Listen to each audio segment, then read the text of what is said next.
បាទថ្ងៃនេះដែរក៏សូមអរគុណទៅដល់បងប្រុសទឹកនេះនៅស្ពឺសំឡងតោបាទហើយមានការទីតាក់មកពេញឡាននៅក្លៀងของ9បាទសូមជូនពរបងប្រុសនិងក្រុមគ្រួសារ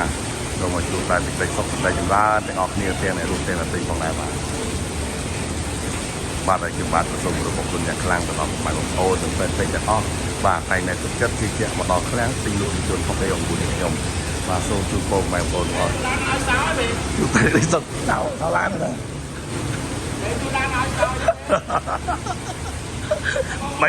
មិនមកយកទៅហើយ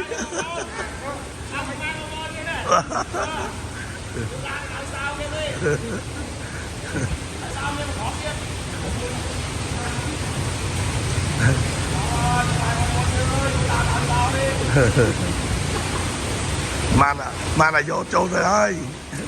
ខ្ញុំបានក៏សូមគោរពអរគុណយ៉ាងខ្លាំងចំពោះពុកម៉ែបងប្អូនទាំងអស់និងអតិថិជនទាំងអស់ទាំងការថ្មីបាទសូម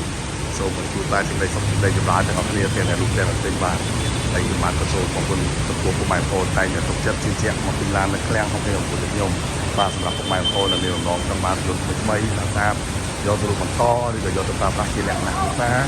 ឬក៏យកទៅធ្វើអាជីវកម្មបាទសូមរំលឹកជាមួយនឹងឃ្លាំងទិញលក់រថយន្ត69បាទដែលមានទីតាំងនៅបណ្ដោយផ្លូវ2004ខាងត្បូងផ្លូវស្តុកផ្សារសិនទី8ម៉ែត្រដែរបាទខ្ញុំបាទសូមអរគុណសម្រាប់ការគ្រប់គ្រងបន្តឃ្លាំង69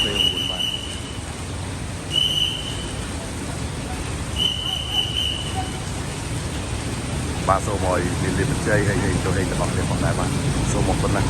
សម្រាប់គ្រប់គ្រងបន្តឃ្លាំងខ្ញុំបាទសូមអរគុណ